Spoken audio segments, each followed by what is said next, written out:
Hi, you're watching the program video for the SIT Tanzania DU Partner Programs. We'll go over some quick things you need to know before applying to these programs. A lot of logistical information can be found in the brochure and DU Passport. Level support is listed at the top of the brochure, and for these programs, both have a high level of support in the beginning and much more independence in the latter portion of the program. After being nominated, you will enroll with SIT, who will have someone to assist you with anything that comes up within your application to the actual program in Tanzania. You can also find more information about this in the brochure and DU Passport. We have it detailed about what this level of support looks like. You can also find information in the brochure and on the SIT website about academic style.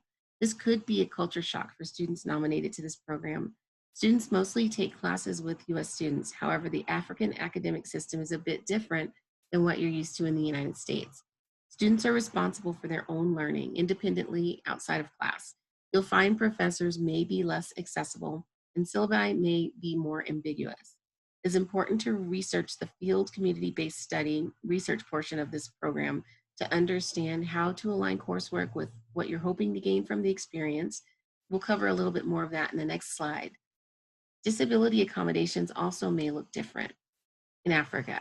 For example, they usually cannot give double time for tests and are limited to time and a half maximum allotted for tests or any extra time needed on assignments. Also, facilities may be difficult to navigate. Reach out to the program directly to see what's possible. I also suggest you read the academic section of the SIT Tanzania brochure to understand what choices and course options are listed. You can also find this information listed on the SIT website. Let's talk a little bit about what makes these programs unique. There are two different programs in Tanzania.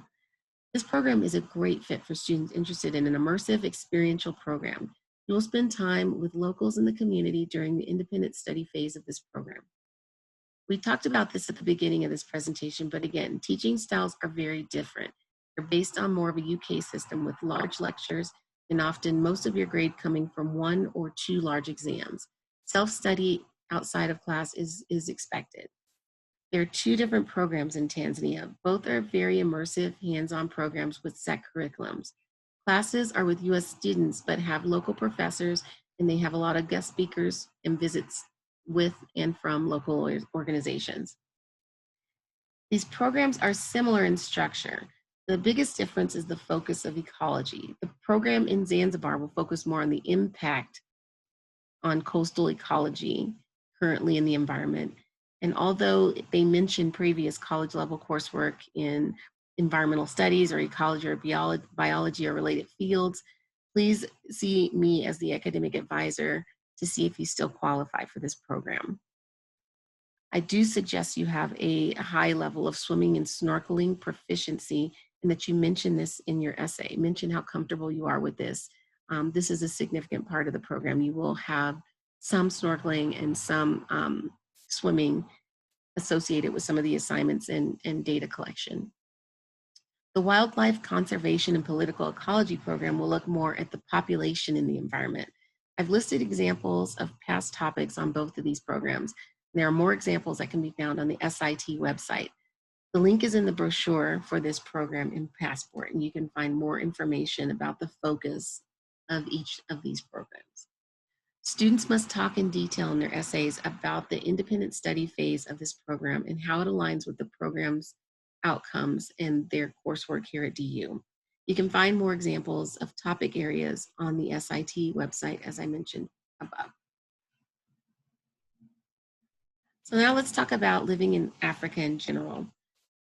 Every country in Africa has its own unique history, which typically reflects cultural norms in communities. Effects of apartheid are still quite present in South Africa regions. Huge racial and class divisions are prevalent, and there's extreme disparities between the haves and have-nots.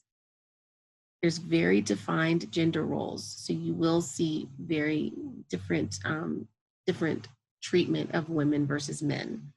Appropriate and conservative dress is required in all classroom settings at all times. Please be sure to pack long sleeves, blouses, long skirts, Shorts are not recommended unless you may be traveling on an excursion outside of the local community.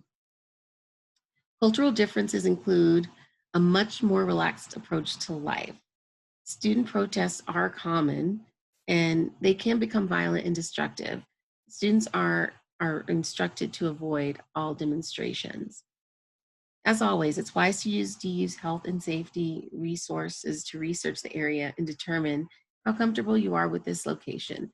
The health and safety section of the handbook has information on how to contact International SOS, and you can find a list of recent returnees by program and DU passport to hear about their experiences. There are tremendous benefits to studying in Africa as well.